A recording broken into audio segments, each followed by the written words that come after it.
A celebrity is a person who is celebrated by his people. Uganda is a country that is celebrated by its people. Join us on www.celebrateuganda.com and celebrate the Pearl of Africa with us. Bwana Kalyango Jovan, tukuandikise wano ku Kimbugwe live. Kwagala oyongereze kawo. Kansubire. Muli bulungi ne family zammwe. Bebi gendedde obyo lwaleero tugume. We shall go through this. Nyenda tandikira ku share as comment. What is the way forward? The way forward is us to believe in what we believe in and what is the truth. The truth is abantu babadde bobana akalulu. Singa babadde tebakamuwadde akalulu, the government won't be fighting so much. If you think that we were defeated, why do you think that now they are hunting the DRF forms? Ask yourself. I call them such stupid questions. Do you know why? Because those DRF forms, they carry truth. And the truth cannot be hidden. You know, with law and with proof, he will pay back. His family will pay. No matter when. Uganda tegenda kugwawo. Japan was bombed in 1945. America ne balowooza nti bagikubi. Bwe bagikuba bagisasula mpaka leero yabayisa n'obayisa is more democratic. German ogenda mu economic history. Germany netandikawo entalo okukosa ensi endala. Germany bagikuba fine negena mu hyperinflation. Negena ng'enosasula 6 times more than its economy. Ne mu ebyo ebiseera bwe yalinga etta abantu nga Hitler atta abantu. Buli omu yalowooza nga no, Germany tebasobola gikwatako. Njagala otunule mu mbeera bw'etyo nti kuyinza olaba obwangu jesse ekintu okirabira wano ogamba tuzinga emikono no. Bwe noonya buli ka evidence buli kamu k'omanyi nti kino kiri against the constitution of Uganda, kiri against humanity. One day, one time, people are going to face their real injustices. I always say that they will swallow their mess. So kati share n'abalala mwe n'abalina nti what is the way forward? The way forward, we have the evidence, we are collecting it. These are cases against humanity. Ate tuli mu kutemako mukono gwa Museveni ogubadde gumwa. We are actually, even him is helping us. Bw'otunulira rants z'abadde akola leero, those hate speeches that andise okukola zikutegeeza nti already ali mu kutemako omukono ogubadde gumuliisa. Do you know how much donors give us? Kati Uganda tebakola, right? Agenda kujjawo omusolo. Business yazibalemesa, right? Other countries like Kenya we ba poisoning ebyennyanja e Uganda, kati ne Kisumu nabo bafunye same effect. Okitegeera kati ne Kenya naye genda at loggerheads with the system we have in Uganda. Okitegeera Rwanda tesola saabaza biyita Uganda. So economy ali mu kugitta. So basically we are going to go in what we call recession in economics. Ogenda laba nga abantu batunda we babeera bakola ki? Je kennyini yatadde creating an economic crisis. Economic crisis etegeeza ate ne ba donors bagenda bate bamuwa ssente. Golooza lwaki alwana nnyo okukweka obujulizi? Obolooza tetulina kye tusobola mukola. Kituufu. Ask yourself that. If you think our votes did not matter, why do you think they fight so much to suppress that vote? Because it does matter. True that. This was not a joke. This is not a joke. We have the evidence and it's overwhelming. Awo wennyini wetuli wetukwata kweno speed yennyini gye tumuvugirako twagala kati kankubulire nze ndi Bulaaya wanene. I've noticed one thing. Baganda baffe abawala we bajja wano e Bulaaya, they marry white people. Bwe baba marryinga ne bazaala abaana, omanyi kye babakola? Babajjako abaana abo ne baba making going insane. And when they go insane, nobeera nga omanyi omwana aluma nnyo omukazi.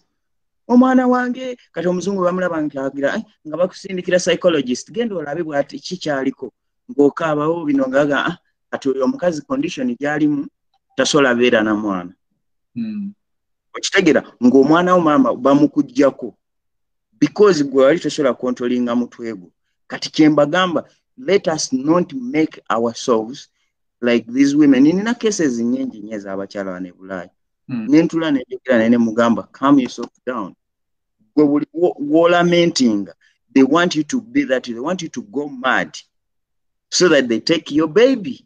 True. And it is done. By the way, the most successful guys, they are in Italy and Germany. Cases zensinzo okufuna babajjako abaana kati naffe baagala tubeere insane but tujjeko ka baby kaffe ke twalonze. Do you understand me? Yeah. So your direction gye tukwata yentuufu.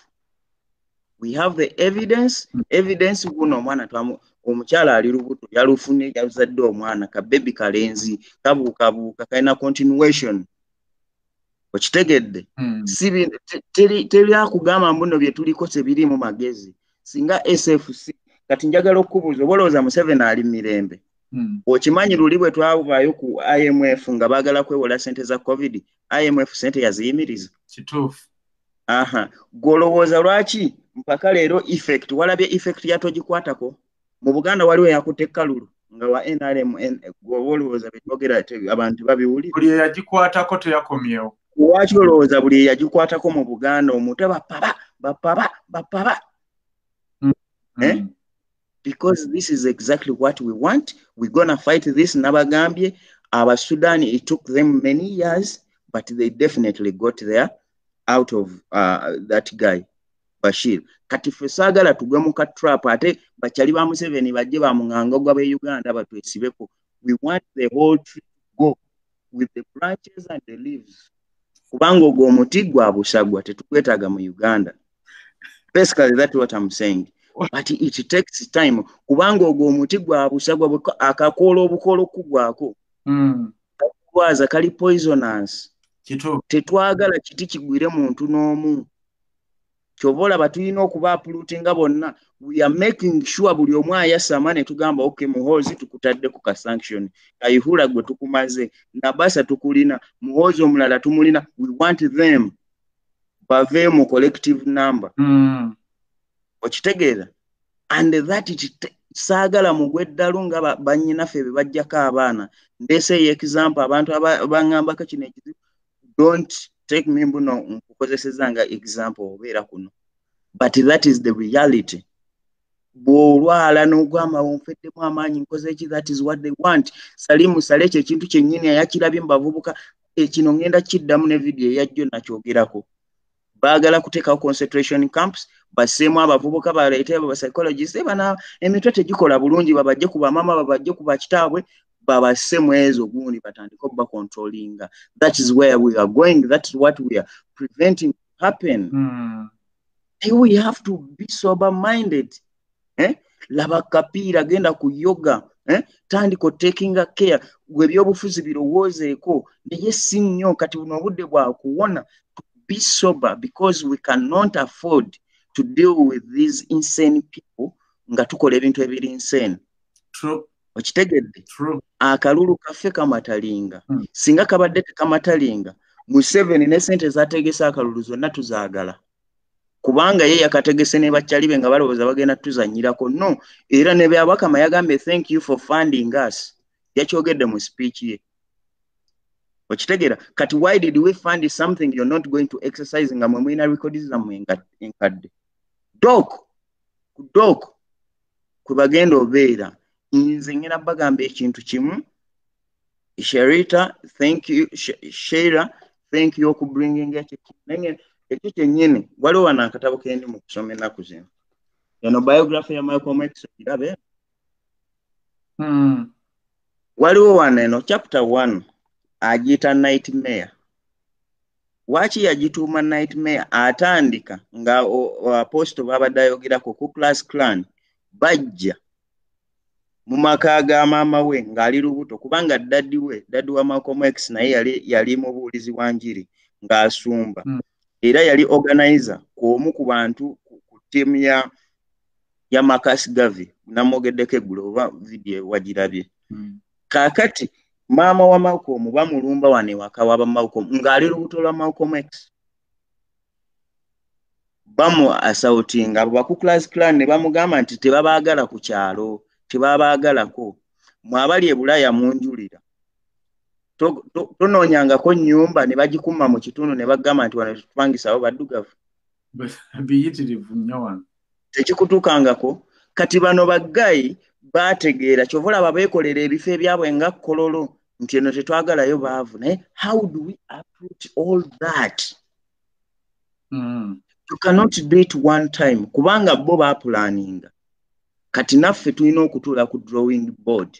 Si bigenda kubeera nti nno just one day nti kyapenies. Ffe kye twali twagala mwe mwenna abaali bawakana nti Museveni si mubbi wa kalulu nti Museveni bannayuganda bamwagala kati abamuwa ssente baakitegedde nti tubadde ne Gayi mufere. Gayi abadde atufera. Kituufu. Ffe abasobola osaba kati emirimu mu UN mu bitongole ebinene tebakyakugamba nti nno towagira gavumenti yo. Kati gavumenti nange mbabuulirirawo nti mulabe omubbi gwe can you support the thief? Takyali credible. Ffe bye tubadde tunoonya twabifunye era twasikowalinze kintu kimu kyokka kati Museveni kyanoonya kufuuka the poorest president mu nsi yonna. Museveni asigaza option bbiri, to become the poorest president oba okwekuba essasi mu mutwe. Takyalina kirala kyagenda kukola kuba bino byonna injustice abikoze ku bantu, atisa abantu, ebyo byonna kankubuulire. Waliwo omusajja Kenyatta, president wa Kenya yasooka, yagaana okusula mu State House ye Kenya gye baamuwa. Omanyi lwaki yagaana? Yagamba nga yawuliranga emizimu gy'abazungu abaagisulanga mu bacolonialist. N'agamba nze sigenda kusulamu ekino kimu. Kati mu 7 naye emizimu gy'abantu gy'asse spirits b'abantu baalinnyeeko gimukaabirira. Kyova olaba ayagala omuki kati nedda mwate mukaayanira ki? Museveni lwaki international organization tebamukongratulatinze? Tell me one sensible body era oli Pombe ne Magufuli temumunenye osanga yabadde atamidde yagambidde Museveni nti congratulations because Pombe means mwenge. Ne Uhuru abadde forced state mu forcings okudelitinga message Facebook. And the biggest trading partner wa Uganda ye Kenya mu nsi yonna. Okitegedde, the most important embassy mu Uganda ya Italy yamusindikiddeko ko gundi e Vatican yamusindikiddeko congratulation messages. Fenga tukuba mu ngalo kati ani aluzinga. Omwami ono yakyogeddeko nti ekiswaza amannyo kutanaka. Ate ffe Abaganda era tugamba nti anatta ekibe akirinda n'ekikenena. Kati this is what we're going through. Tumulya bunyama ku bunyama. Yasooka ne bajjeno banne ne bamukooya ne babaako. Kati eringa ennyumba ebadde eremedde buli omu akuba ava side. Temulowooza nti kye tuliko kya muzannyo. This is exactly what we have to do and more and more. Kati kyatuwadde lesson nti twetaaga media yaffe. Okitegeera? Kyatuwadde lesson nti twetaaga radio zaffe around Uganda. Ebino bye tuliko. Otagikola Uganda nebeere Tanzania nebeere Kenya nga tusindika information ewaka. Kati twetaaga zi studios nga nze Kalyango mpulira nga nnyina kye njagala okwogera. Nyingira studio n'enkirecordinga ne tusindika. Nebituuka ku bantu. That is the next step. The next step should not be lamentation. Ebyo twabivaako. Tetugenda kuddamu ku remindinga Mwami Museveni nti atta abantu. Tukimanyi abatta naye akimanyi nti abatta. Tetugenda kuddamu ku remindinga Mwami Museveni nti twagala eddagala mu ddwaliro nga tetwamulonda. Si ye president waffe. Tetugenda kujjukiza Mwami Museveni nti abaana balina okubeera ku masomero. Kubanga si ye mukulembeze waffe. Era ne minisita gwagenda okulonda tetubamanyi. True that. Kitegedde.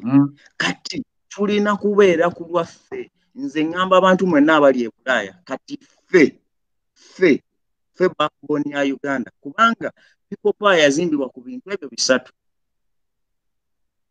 And one of the biggest yazimbibwa ku bantu ba bulijjo abali e Uganda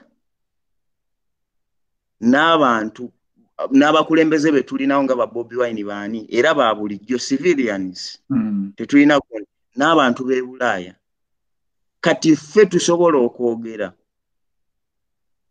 okitegedde ffe tusobola okugenda okukola kati ebyo ffe bye tulina okuimplementinga nti okay kubanga kinuma nnyo nga ffe sebe ebintu ebirina okwogerwa waffe president waffe simanya channel 4 emwayo just buminati buna emwayo minutes 2 nga ffe bannayuganda tetusobola kwekuŋŋanya ne tugula set ya channel 4 gyerina ne tugamba nti ffe TV yaffe egenda beera muwaŋŋanguse oba tugenda gise Senegal oba Kenya nga naye information eriko ye Uganda. Can't we do that?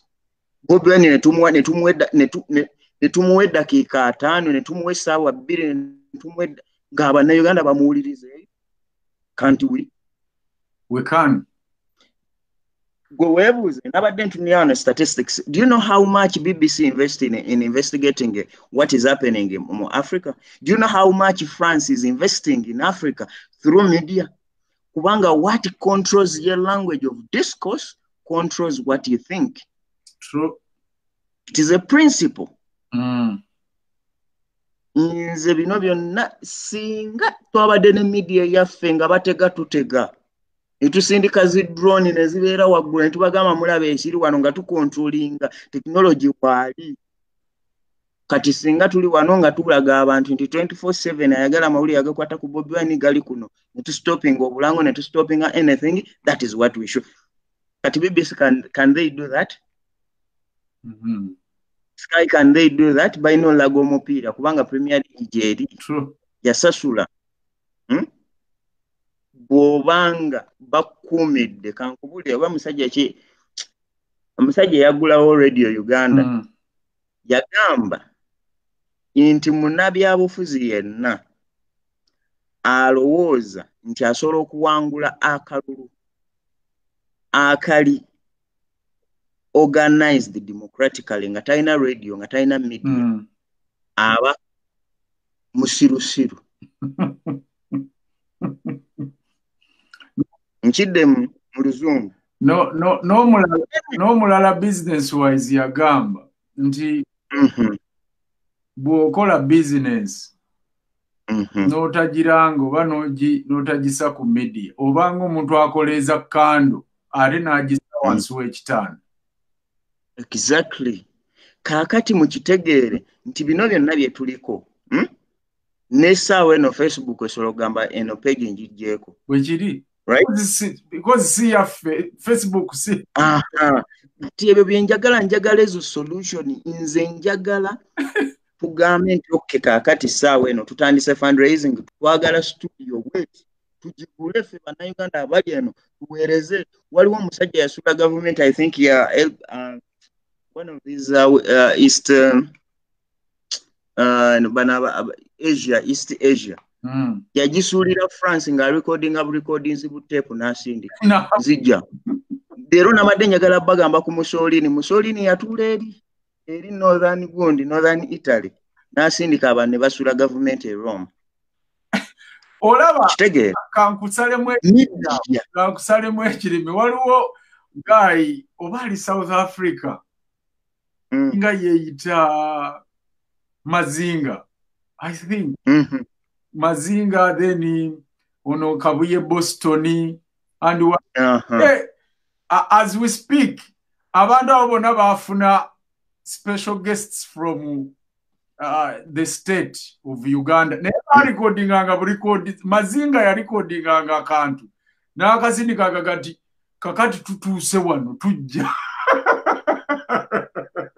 naye abaana bagati kubanga awo wennyini obeera ng'olina bwetya kye bayita media because era gwe kyebuuze lwaki n'ekirala kati gwe wakolako mu media ze Uganda lwaki olowooza media houses ze Uganda licenses zirina ziri provisional license nti anytime they can withdraw it tewali alina permanent license kati ebyo byonna the dynamics bw'ozitunuulira nze ngenda bagamba kimu sigenda kuddamu gamba Museveni n'abantu be nti totta abantu baffe abo tubatwala nga babbi nga batemu kubanga tetunnabalondako abalonze era si bakulembeze tetugenda babuuza bbeeyi ya bintu tetunnabalondako tetukkiririza mu physical policy yaabwe tetukkiriza mu economic policy yaabwe ffe kyetumanyi era ffe kyetukola tuwandikira ba IMF bonna babawola ssente nti ssente ze muwola Museveni from today ffe twamuganye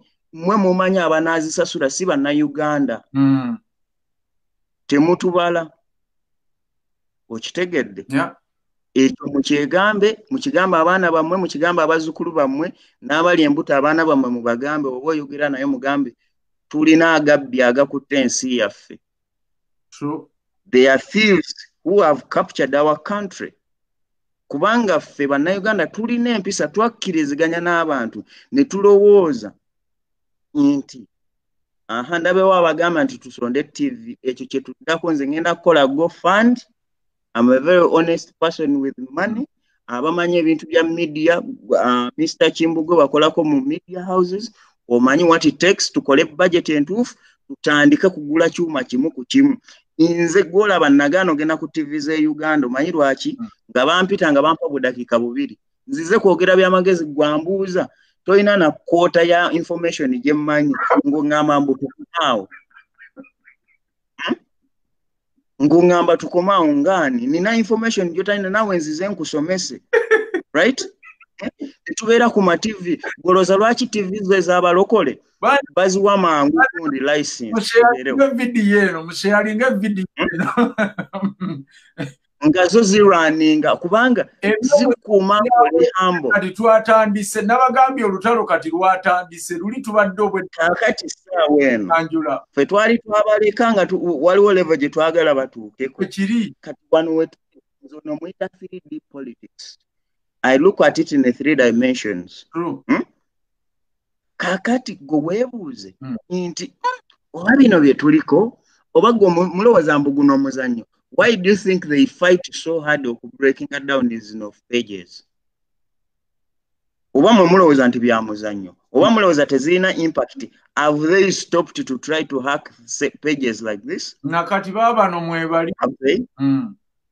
Have they?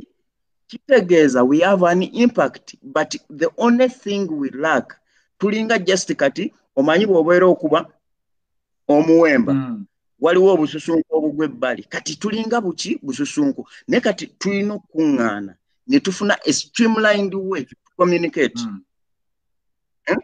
Nina episodes zenjagala tutandike sirina recording waliwo ekintu kyempita the voices of freedom nga buli muntu agenda kubeera ng'awulirwa but sirina muntu anyambako ku recording kinnuma nnyo nendaba nga waliwo just right omu owa mu America yawandiiseyo akatabo ku Uganda ne mumukyaza ku media ne tufunayo looyo omu avudde mu America Amsterdam ayogedde kino ffe temutukooti nga bannayuganda balina same weight.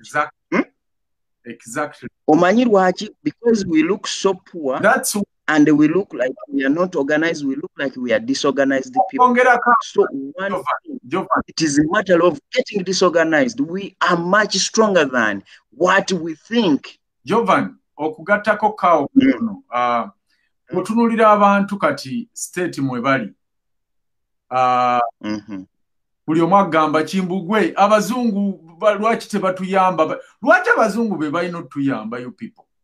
No, nze seetaaga muzungu abazungu nabo basomere waneno Malcolm wane n'agamba mbu when we went to be wedded with my wife and now the devil says you can kiss. I just held my wife and we walked away.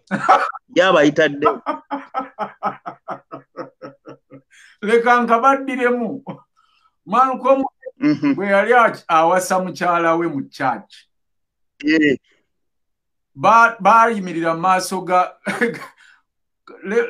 Doza katukozenga bwe kiri bayimirira maaso ga Devo bakita batya mu Luganda editor muzimu Swaitani kakati n'agamba nti okay kati it's time mukiisinge. Malcolm X yakwata mukyala we n'amugjawo n'agamba tombuulire ne bagenda ebintu bino mubisome obutabo buno bane mu kaakano akatabo eno autobiography ya Malcolm X eno mwebiri yabiwandiika kituufu by Alex Mane nga bw'omulaba ye yamuwandiika.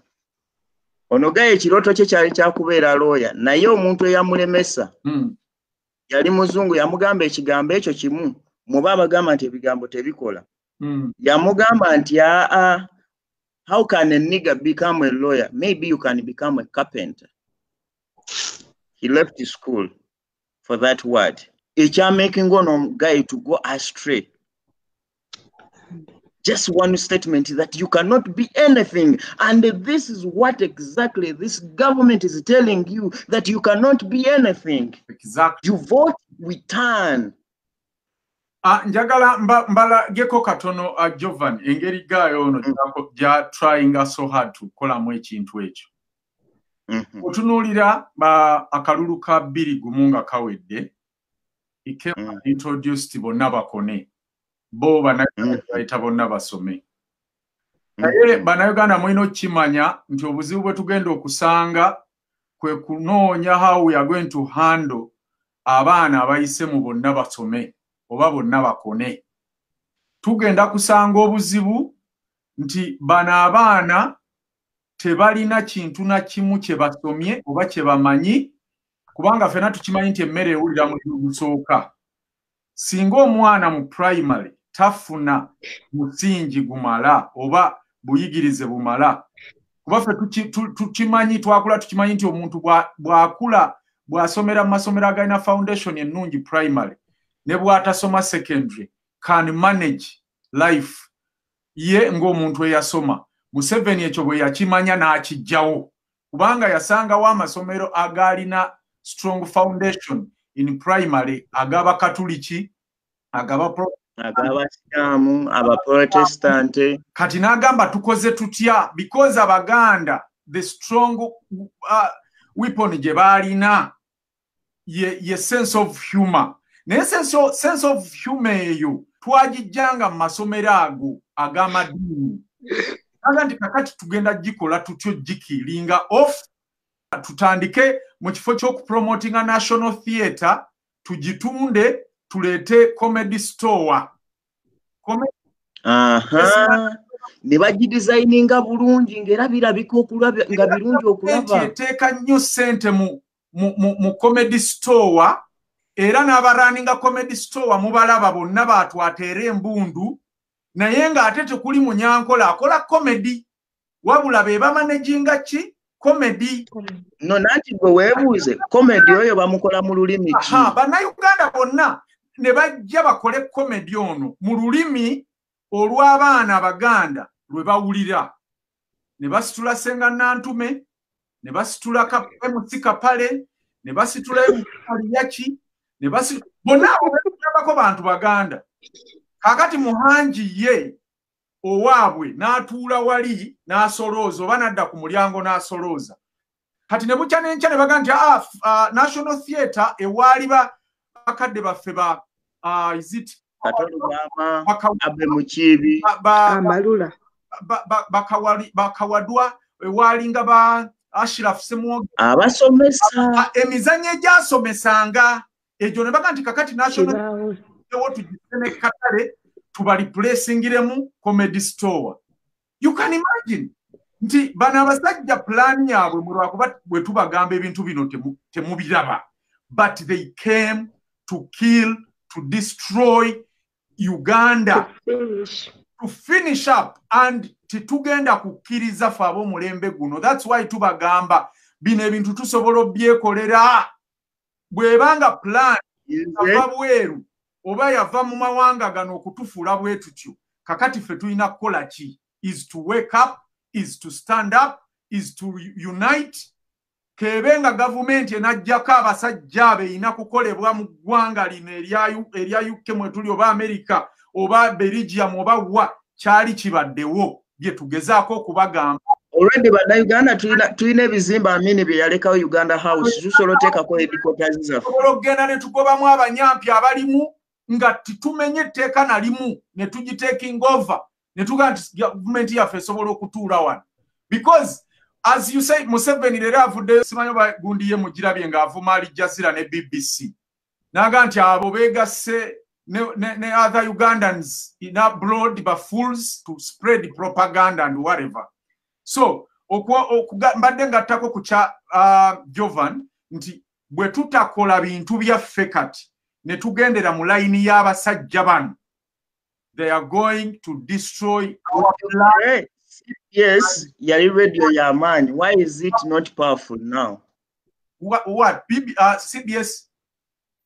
Yeah, yali radio y'amaanyi nge communicating ebintu ebituufu tuyinamu mambo twalinawo eno program bagitanga mambo bad abantu nga bateesa ng'owulira ideas ebyo byonna byavaawo lwaki mu education yaffe omulundi gumu this campaign only one time